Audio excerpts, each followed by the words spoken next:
Le peuple d'Israël avait appris quel est le plus beau sacrifice aux yeux de Dieu, mettre nos vies au service de son projet de bonheur pour les hommes.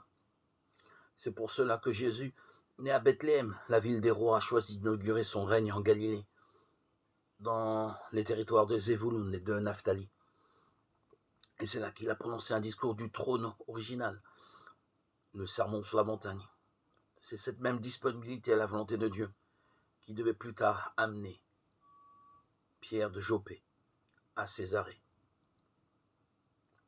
Bethléem en Judée, de toi sortira le berger d'Israël, Matthieu 2, 6, Michée 5, 1.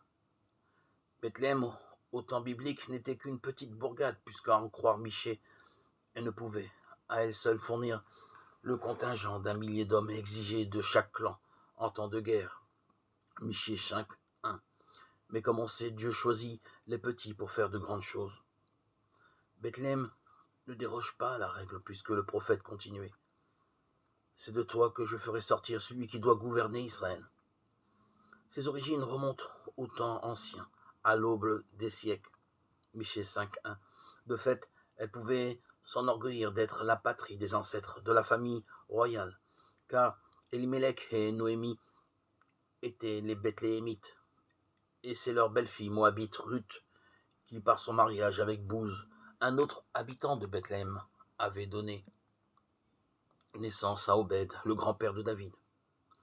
Et à plusieurs reprises, les prophètes, au nom de Dieu, avaient promis à David une dynastie perpétuelle. Les nombreux juifs qui attendaient le Messie avec ferveur escomptaient donc bien sa naissance à Bethléem. Et les scribes interrogés par Hérode au moment de la venue des mages ont cité sans hésiter la promesse du prophète Michée. Mais si Jésus est bien né à Bethléem, la ville des rois, c'est pourtant dans une bourgade plus petite encore et réputée sans aucun intérêt que Dieu a choisi de le faire grandir. Ce qui ne manqua pas de poser question à ses contemporains. Est-ce que le Messie peut venir de Galilée ?